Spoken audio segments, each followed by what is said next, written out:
sampaikan ke Bapak, saya akan melakukan supervisi di kelas Bapak ya Pak ya. Nah, supervisi ini bertujuan untuk meningkatkan kompetensi guru dalam hal peningkatan performa pembelajaran dan mencapai tujuan pembelajaran. Nah, sebelum kegiatan supervisi, saya melakukan kegiatan observasi ini dengan tujuan untuk mengetahui kesiapan Bapak nanti dalam kegiatan supervisi. Supervisi pembelajaran saya nanti Pak di kelas Bapak mau mengambil tujuan pembelajarannya yang gimana Pak? Tujuan pembelajarannya Bu, nanti yang saya buat peserta didik mampu mengidentifikasi potensi dan permasalahan desa dan kota serta perkembangannya dengan benar. Karena Bu, materinya kebetulan tentang desa dan kota. Itu ya Pak ya, tentang desa dan kota.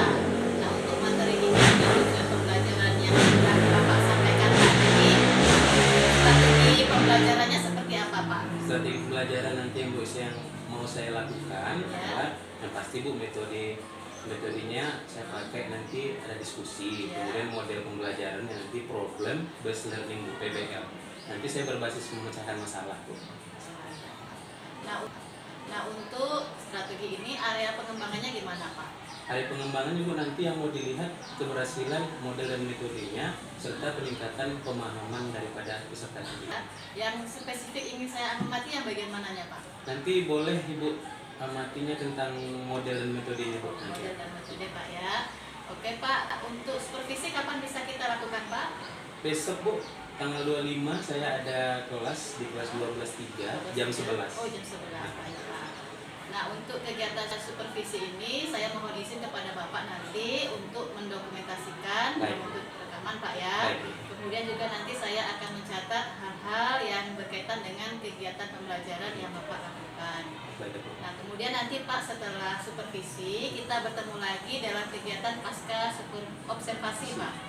Yaitu kira-kira kapan saya bisa pasca observasi dengan Bapak Pak? Besok bisa Bu, setelah kegiatan pembelajaran besok. Oh, langsung Pak ya, setelah pembelajaran Pak ya, nanti begitu keluar dari kelas kita langsung mengadakan kegiatan pasca observasi.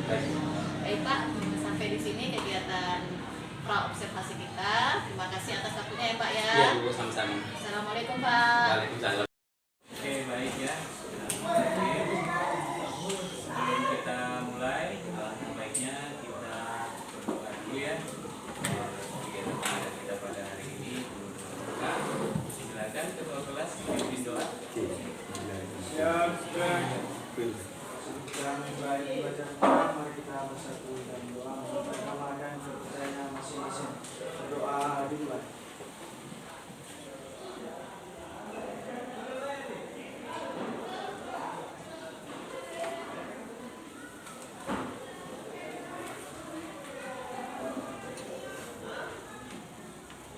Berdoa selesai. Beri salam kepada Bapak dulu. Waalaikumsalam warahmatullahi wabarakatuh. Dan selamat pagi, salam sejahtera untuk kita semua ya. Sehat? Ada yang galau hari ini? Semuanya dalam keadaan yang baik-baik saja ya. Ada yang menyenangkan ya.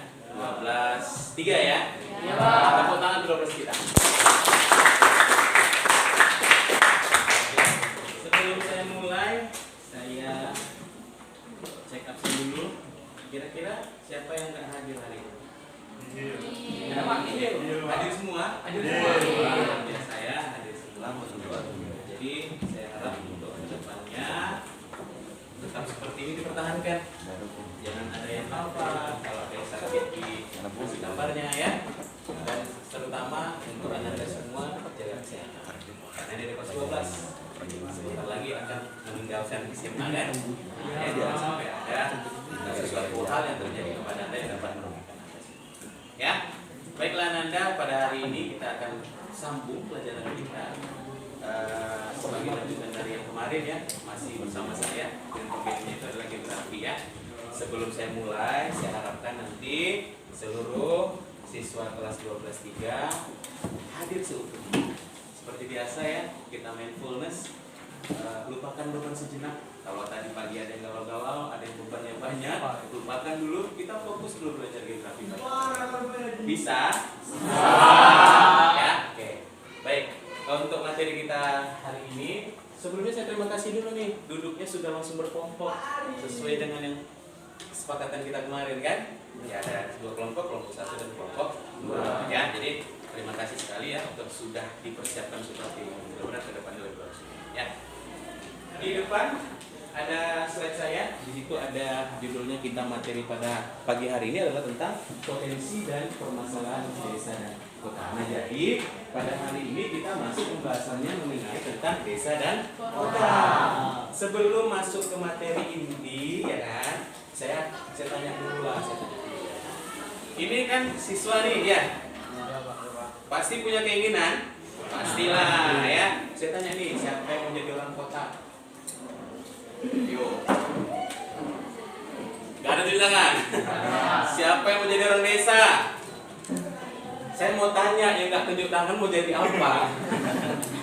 Ya, orang kota enggak, orang desa enggak. Nah, jadi tentu ya, adalah yang pasti mau jadi orang kota, ada juga yang menjadi orang desa. Nah, ini yang akan kita bahas potensi dan beberapa permasalahan. Nah, ini menjadi topik pembahasan kita pada pertemuan kita pada pagi hari. Ya, sebelum itu saya akan kasih tahu dulu.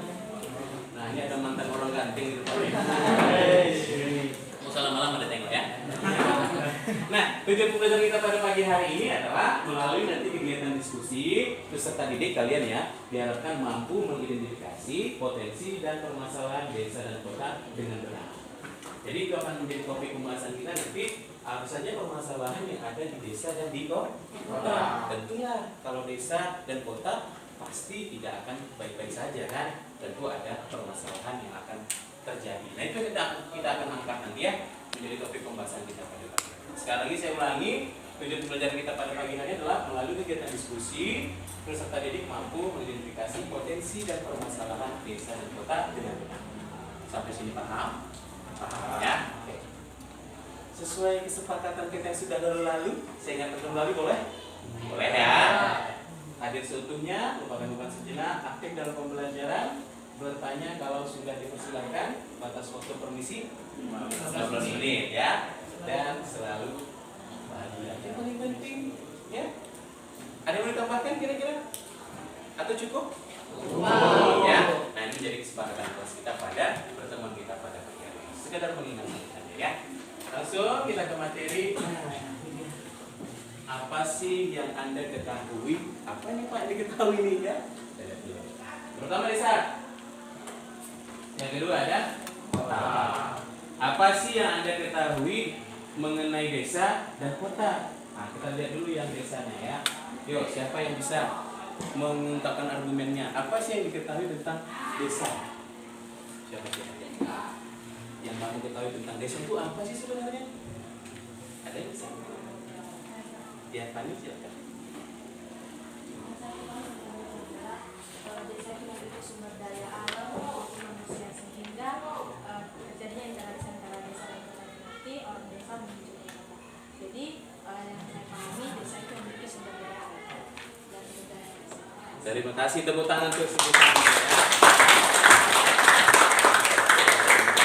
Oke, kata Fani, desa itu penuh dengan SDA. Benar? Nah, ya, penuh dengan sumber daya alam. Contohnya nih, Tambusya Utara. Apa sumber daya alam kita yang paling menonjol? Sawit. Tanaman kelapa sawit. Coba bayangkan, begitu banyaknya orang-orang yang tinggal di Tambusya Utara yang menggantungkan harapan hidupnya ke tanaman kelapa sawit. Ya?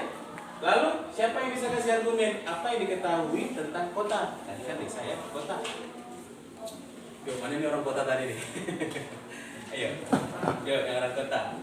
Ada yang bisa kasih pendapat? Apa itu kota? Yang diketahui saja. Ya? Ada yang bisa? Apa sih? Tadi kan kalau desa kan banyak sumber daya alam gitu ya. Mungkin kalau kota bagaimana gitu? Yuk, yang tahu saja. Ada? Ada kah? Silakan. Ada silakan. Kota. Sarah silakan. Ya. Nanti kalau bapak-bapak juga boleh. Siapa kira-kira yang ngomong bapaknya? Iya, silakan. Atau semua nggak mau membahas kota nih? Oh Pak, kami nggak suka kota Pak. Kota itu banyak pengaruh negatif. Misalkan nih ya, makanya kami membahas desa aja ya. Ada kira-kira? Apa yang Anda ketahui mengenai kota? Silakan. Ya. Apa itu kota? Kota. Ya. Kota adalah tempat yang memiliki populasi yang padat, terus banyak populasinya, sampah di mana-mana. Itulah negatif dari kota, Pak. Berbeda jauh dengan desa yang wilayahnya masih sejuk, hijau dan segar, Pak. Tangan tercakir. Tapi saya kasih penguatan sedikit boleh ya. Itu kan tadi negatifnya, bukan berarti kota tidak ada yang positif, tapi ada. Mungkin menurut Cakir lebih banyak ke arah yang negatif. Banyak sampah tadi ya, populasi padat gitu ya. Kemudian jadi macet. Kalau kita tinggal di desa pernah kena macet? Ya. Tapi kenapa Anda selalu terlambat? Ayo, kenapa? Ya, banyak hal ya, banyak faktor ya. Padahal kita nggak pernah kena macet kan? Kalau ada siswa yang alasannya, maaf Pak saya terlambat karena kena macet, wah ini ketawa kita nanti. Di mana macet kan? Nggak ada macet ya. Nah mungkin itu hanya terjadi di perkotaan saja. Ya, bagus ya pendapatnya ya. Terima kasih. Lanjut kita potensinya. Yang pertama desa. Apa sih potensi desa? Saya di sini ada gambar, ada 3 gambar. Nanti coba kita lihat, kita analisa bersama ya. Nah kalau yang ini gambar apa nih kira-kira anak-anak? Banyak Ya, sawah. sawah. Yang bawah? Ini menjadi potensi desa. Potensi itu adalah kemampuan ya. Yang kemampuan atau yang sering terjadi di desa, inilah dia. Ada orang sedang membajak sawah, memakai hewan ya, kerbau ya. Lalu ada yang menanam padi dengan cara konvensional. Kemudian ada yang kegiatan bergotong royong. Ini potensi yang dimiliki oleh desa. Coba kita flashback ke kota. Nah, sini 3 gambar juga. Kita lihat dulu. Yang ini iya, macetan yang dibilang sakit tadi nih. Lalu yang bawah polusi ya. Nah, ini gambar orang yang sudah pakai masker lalu hiruk pikuk di tengah-tengah kegiatan ya. Nah, yang terakhir nih. Ini biasa yang sering dibilang anak-anak. Apa sih bedanya desa dengan kota? Oh Pak, kalau di kota itu banyak gedung-gedung pencakar langit, tapi kalau di desa Pak banyak pohon-pohon pencakar langit. Artinya lebih banyak pohonnya daripada bangunannya. Ini gambaran secara umum tentang kota. Kalau kita lihat, kita koneksikan materinya ya, kita kembali ke desa tadi. Nah ini, yang ini dulu. Tadi kan gotong royong ya. Pertanyaan saya, apakah gotong royong ini ada di masyarakat kota? Kenapa? Karena sibuk dengan iya, sibuk dengan diri sendiri. Individualistik, suka sendiri-sendiri gitu. Itu orang kota ya. Cuek-cuek saja. Mungkin tetangganya meninggal ya. Terjadi loh. Kenyataan loh. Dan itu kebiasaan orang Indo ya. Jadi kecelakaan, jebret gitu ya kan? Apa yang pertama kali Anda lakukan? Lihat dulu. Kenapa nih? Oh kecelakaan. Pergi situ kan? Yang kedua sekarang lagi jalan Pak, ambil HP. Kalau kuis kecelakaan. Seharusnya budaya positifnya gimana kita? Bukan dilihatin, ada pula tabrakan nih. Itu tak patut dicontoh ya. Nah itu ya. Nah itu kan sebagai generasi Z nih, generasi milenial seperti itu. Jangan lupa beri seperti itu. Ya. Nah ini nggak ada. Alhamdulillah kalau di sekolah kita masih sering mengadakan itu meningkatkan ukuran silaturahmi kita. Ya. Lihat di desa aja dari gambar ini kelihatan daerahnya sangat asli. asri, sejuk, hijau gitu ya, dibanding dengan yang tadi tadi. Kalau kita lihat ini nampaknya sumpek sekali. Ya, nampak ya koneksinya, nampak perbedaannya ya. Kalau ini contoh di Jakarta ya. Kalau di Jakarta mungkin bisa sampai berjam-jam macetnya. Saat ini di Riau, di Pekanbaru Kota, hampir seperti itu loh kalau jam 5 sore. Pagi dan sore, pada hari kerja, itu macet sekali. Ada yang banyak orang bekerja, anak sekolah, macam-macam ya, sehingga menimbulkan kemacetan. Itu tandanya dia tanda suatu sebuah kota yang sudah ya. Nah, dari sini kita bisa simpulkan bahwasanya antara desa dan kota itu memiliki interaksi saling berkaitan, tidak bisa terputus sama sekali ya. Kita lihat dulu cewek cantik. Ini ada video, coba kita saksikan bersama.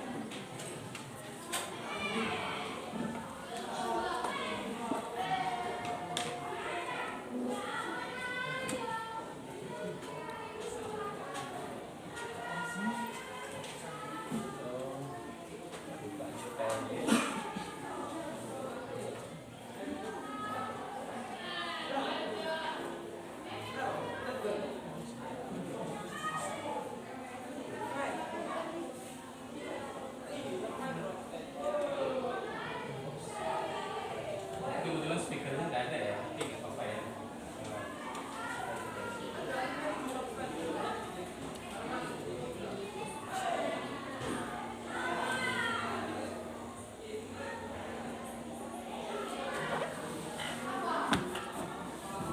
Nah, satu sisi kemudahan akses, banyak peluang ya. Kemudian kita lihat ya videonya rame ya. Ada fasilitas hiburan, akses pekerjaan berkualitas.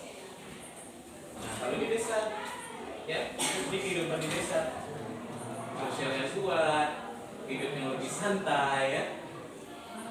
Nah, kalau dia seperti ini enak ya, keindahan alamnya bagus. Ini adanya di desa kan? Iya. Nah, kita lihat.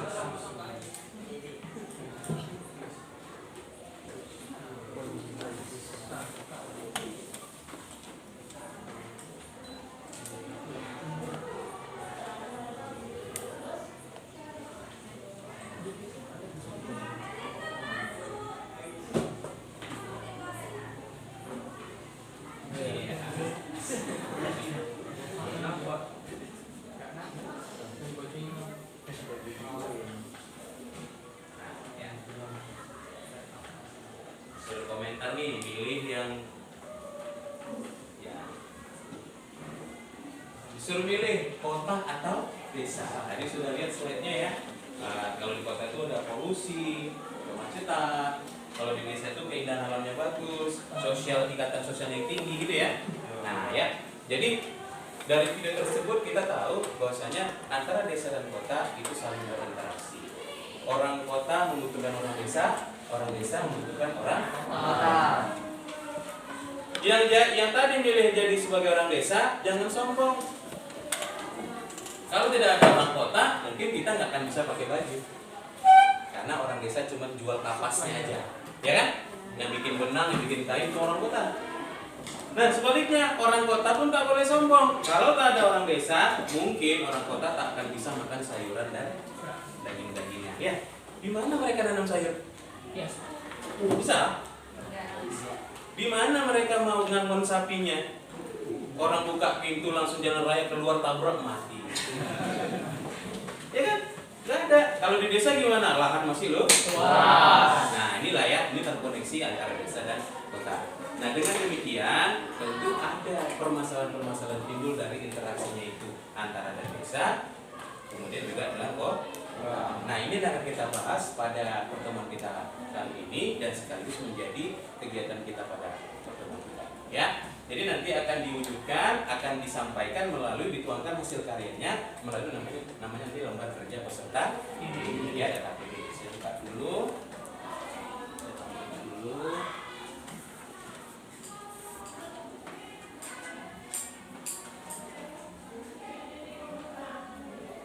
Sampai di sini bisa dipahami kira-kira 12.3? Bisa. Ya. Ini sudah ada ya. Nanti seperti biasa kita belajar kelompok, nanti baca petunjuk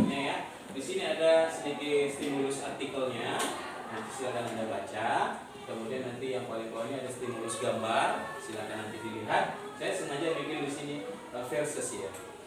Ini desa, ini kota, desa lawan kota. Nanti ada sendiri yang mengartikannya ya. Kemudian, nah yang di bawah ini nanti akan kita isi. Jadi nanti setiap kelompok akan saya berikan satu produk lomba kegiatan peserta didik kita pada pertemuan ini. Nanti kita diskusikan, kita isi, lalu nanti kita presentasi seperti biasa ya. Nah sebelum itu saya jelaskan dulu ya indikator permasalahannya. Jadi nanti silahkan setiap kelompok untuk mengangkat satu permasalahan apa yang terjadi di antara desa dan kota. Nanti akan saya bagi nanti mana kelompok desa, mana kelompok kota. Nah jadi nanti silakan yang kelompok desa, saya kasih nama ya. Kelompok desa mengangkat satu permasalahan apa yang terjadi di desa. Kemudian kelompok kota mengangkat satu permasalahan apa yang terjadi di kota. Ya, lalu kita pecahkan dengan nanti memberikan solusi. Bisa? Bisa? Bisa. Ya.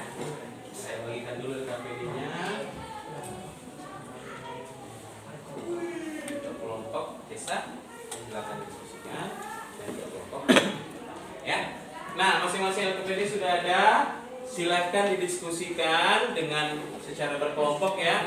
Silakan dirembukan apa yang menjadi permasalahan sampai nanti ke solusinya ya. Nah, jadi mulai dari sekarang nanti saya kasih waktunya 10 menit ya. 10 menit ke depan nanti kita selesai langsung kita nanti presentasi. Bisa? Bisa. Ya, silakan dikerjakan dan selamat bekerja.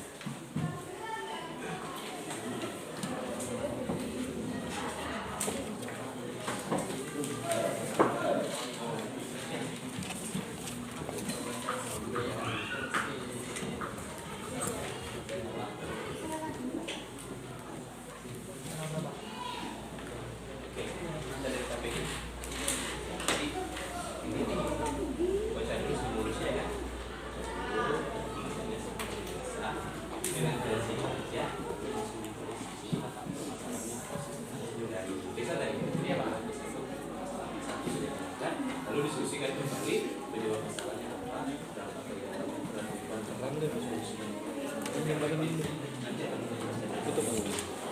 ya, kalau berdiskusi ya. Kelompok 2 aman? Data cara pengertiannya dibaca dulu stimulusnya boleh, atau yang di depan juga boleh. Nanti angkat satu permasalahan yang terjadi di perkotaan. Apa saja sih? Ya banyak tuh ya, tapi kita cuma satu saja. Lalu penyebab masalahnya apa, dan apa yang terjadi di depan masyarakat apa, solusinya apa. Itu nanti akan dibacakan. Ya, selamat diskusi ya kelompok 2 ya. Jalannya kelompok berapakah yang mau dulu? Kelompok 1? 1 Pak. Oke. Kelompok 1, silakan dibuka diskusinya dengan moderatornya. Waktu dan tempat saya persilakan. Pak. Ya, satu orang.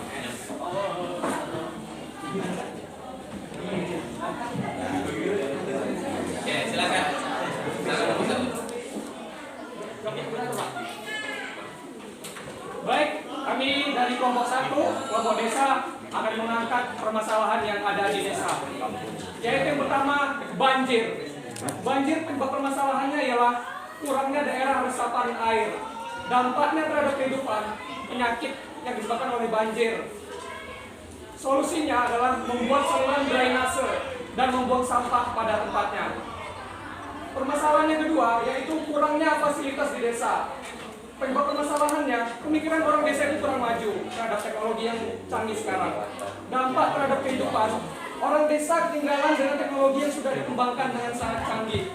Namun ada solusinya, yaitu orang desa harus melakukan interaksi dengan orang kota supaya maju dalam teknologinya. Baik, itu saja yang dapat saya sampaikan. Sekian, terima kasih. Silakan. Mungkin ada yang mau dipertanyakan, tadi saya luruskan dulu ya. Ada 2 permasalahan ya. Siapa? Ya, ada permasalahan. Yang pertama tadi banjir, yang kedua adalah Kurangnya fasilitas. kurangnya fasilitas. Oke. Mungkin dari kelompok 1, kelompok 2, silakan. Adakah yang mau dipertanyakan sebelum kita masuk ke tanya jawab? Untuk ananda saya yang tersayang di sana, skripsinya diperbaiki. Iya. Oke. Silakan. Dari kelompok 2. Tadi permasalahannya adalah banjir. Yang kedua, kurangnya fasilitas. Sebagai orang desa, mereka ini menyatakan mereka kurang fasilitas dan sering terjadi bencana banjir. Penyebabnya tadi sudah disampaikan. Silakan. Dua. Silakan.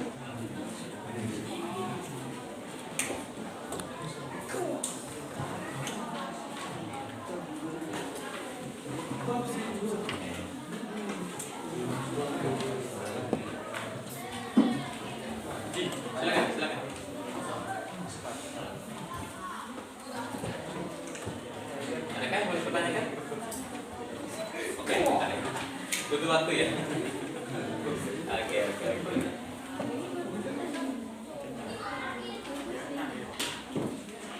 Oke ya. Silakan. Bagaimana solusi untuk cara menanggulangi ketika banjir itu solusinya? Solusi ketika terjadi banjir ya. Solusi yang ditanya ya. Silakan langsung saja kelompok 1. Baik, saya menjawab dari Sipang. Setelah menanyakan solusi dari banjir. Jadi yang pertama itu solusinya adalah harusnya secara manusiawi harus sadar bahwasanya buang sampah pada sungai atau pada sungai tidak baik karena sehingga nanti kalau ada musimnya pada hujan itu membuat tersumbat suatu yang namanya aliran air, jadi sehingga mengakibatkan yang namanya banjir. Yang kedua, kesadaran manusia ini membuat suatu yang namanya tempat sampah untuk khusus maupun di rumah maupun di luar kota yang dapat mengurangi yang namanya kebanjiran, sehingga kita juga dapat tidak kenanya kebanjiran. Apabila ada kekurangan kami meminta maaf. Sekian dari kami. Oke, terima kasih kelompok 1 ya. Gimana dari kelompok 2? Apakah ada lagi yang mau dipertanyakan? Tadi tentang banjir ya. Mereka ada 2 permasalahan. Siva gimana? Bisa diterima ya? Asasnya adalah gotong royong, saling membantu ya. Yang ada di desa seperti itu ya kalau bicara tentang permasalahan di desa dan di kota. Tepuk tangan untuk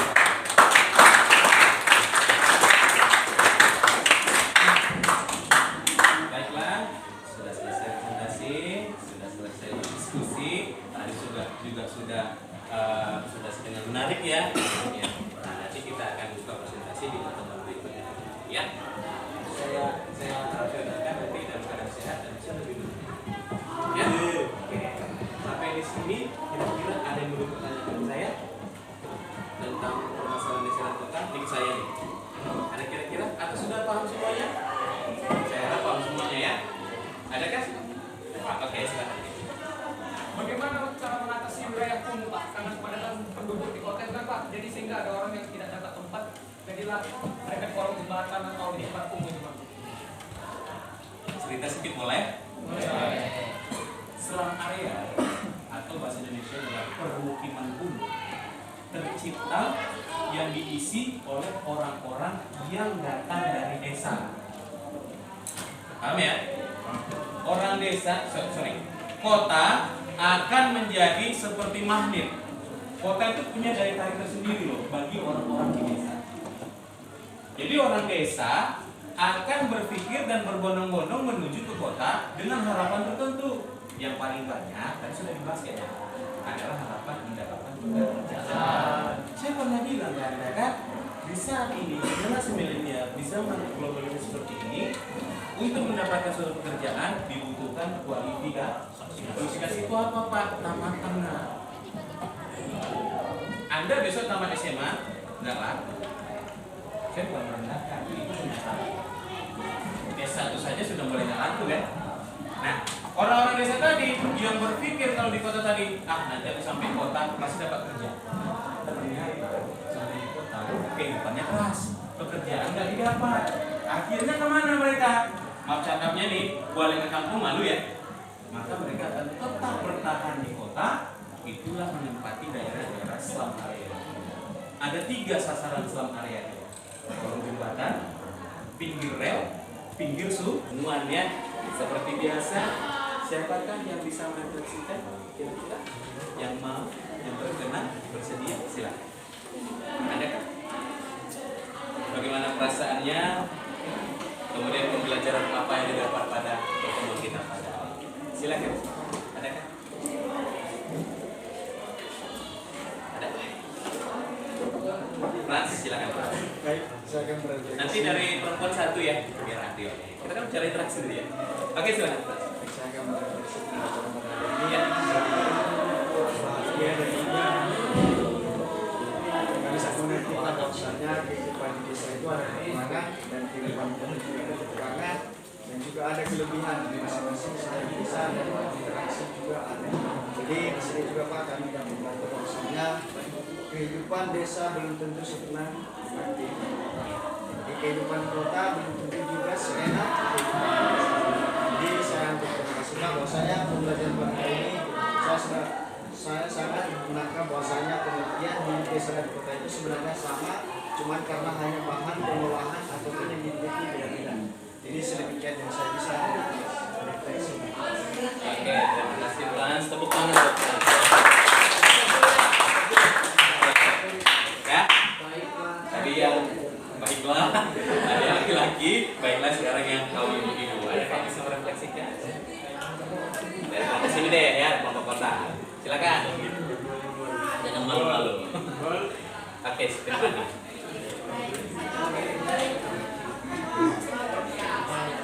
Hari ini pertama saya sangat suka dengan proses pembelajaran ini, bukan berarti sebelumnya saya tidak suka, cuma saya melihat banyaknya keaktifan yang ada semua. Sesuai kesepakatan ya. Saya juga suka dengan proses pembelajarannya karena di balik-balik ketegangannya berpikir ada diskusi, jadi fresh otaknya. Jadi saya mau keaktifan kita ini dapat kita jalankan makin ke depannya, tidak berkurang gitu. Terus saya juga sangat paham dengan pembelajaran pada hari ini bahwasanya kota dan desa itu adanya interaksi ya, karena di desa itu berasalnya sumber daya alam dan sumber daya manusia, sehingga kota yang menjadi pusat perindustrian atau pengolahan itu orang desa berkunjung ke kota untuk mencari pekerjaan dan orang kota membutuhkan bahan bakar dari desa. Dan mungkin sekian dari kami. Atas kekurangan saya mohon maaf, atas perhatian kami ucapkan terima kasih. Oke, terima kasih Siti Fani maupun kelompoknya. Tepuk tangannya. Jadi dari dua yang sudah merefleksikan pembelajaran kita pada pagi hari ini dan pertemuan kali ini, ada perasaan bahagia ya, ada perasaan yang menyenangkan, terus bisa dipahami materinya ya. Nah ini paling penting ya Anda sekalian. Kalian jangan lupa ya, makanya tadi saya bilang kan di awal kan, tinggalkan dulu beban sejenak, kita fokus. Nah kita sudah sesuai dengan kesepakatan ya, jangan ada yang galau-galau ya. Nah jadi mungkin dari pembelajaran kita pada hari ini yang bisa kita tangkap adalah sumber daya manusianya, sumber daya alamnya yang ada di kota, kehidupan di desa. Nah itu bermacam ragam dan terdapat berbagai masalah, namun sudah kita selesaikan dengan menyampaikan beberapa solusi.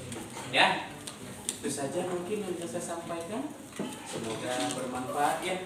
Untuk materi selanjutnya nanti kita akan masuk ke klasifikasi desa dan kota. Jadi nanti kita akan lihat desa itu ternyata jenisnya apa saja sih, kemudian kota itu jenisnya apa saja sih. Nah, mungkin Anda pernah dengar nggak kota yang namanya kota metropolitan? Pernah ya? Nah, nanti akan kita bahas kupas tuntasnya di pertemuan selanjutnya. Oke? Itu saja mungkin yang bisa saya sampaikan. Ambil yang baiknya ya. Jangan ambil yang negatifnya dari pembahasan kita tadi. Tetap semangat ya, tetap semangat. Jangan lupa bahagia, selalu hadir seutuhnya. Sekali lagi, tepuk tangan deh untuk 12.3.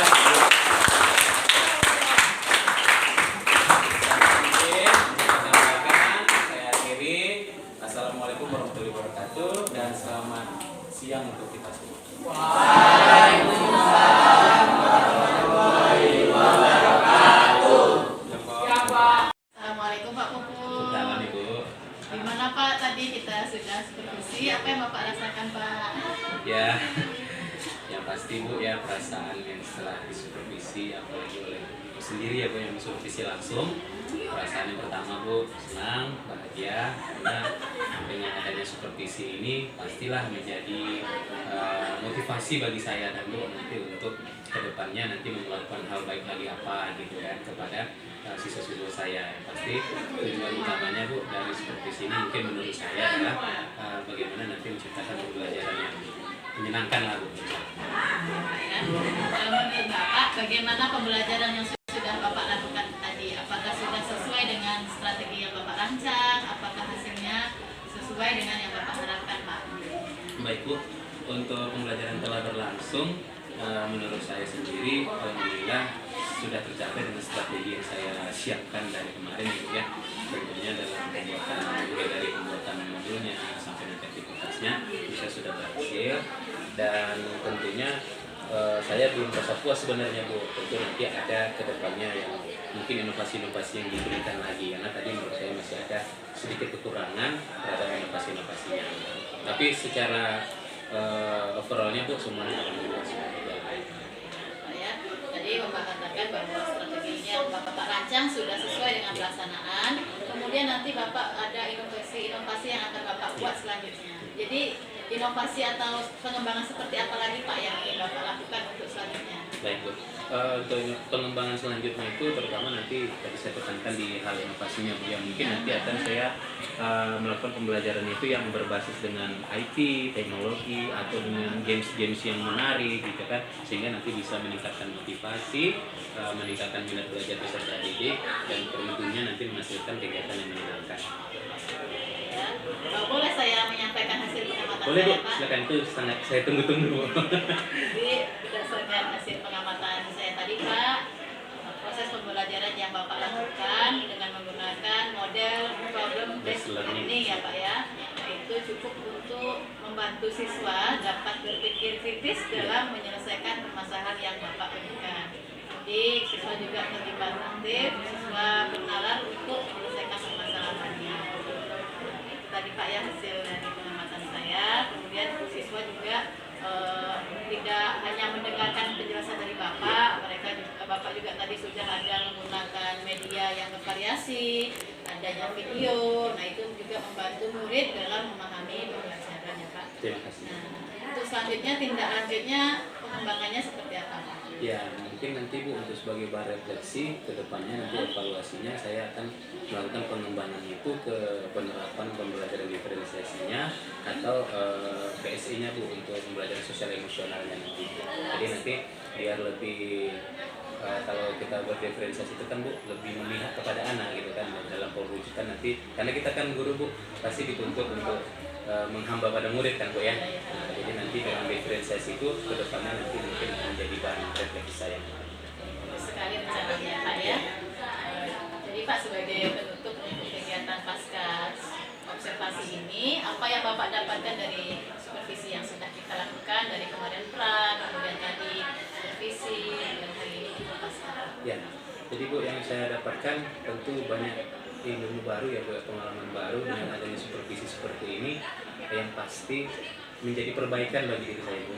Jadi saya nggak boleh Bu merasa puas gitu dengan apa yang sudah dicapai. Tentu mulai dari semalam kita sudah pra kan, itu sudah saya utarakan rencananya bagaimana dan hari ini eksekusinya. Kemudian kedepannya mungkin ada perbaikan-perbaikan Bu yang dapat membangun saya juga berefek kepada siswa. Rencanaannya yang tadi Bapak sampaikan, semoga kedepannya dapat diterapkan dengan baik dan bermanfaat bagi murid kita Pak ya. Ya. Cukup di sini Pak kegiatan kita. Saya ucapkan terima kasih Pak atas kesediaan Bapak di observasi dan sampai pada kegiatan hari ini. Terima kasih ya Pak ya. Iya Bu, sama-sama Bu. Assalamualaikum Pak. Waalaikumsalam.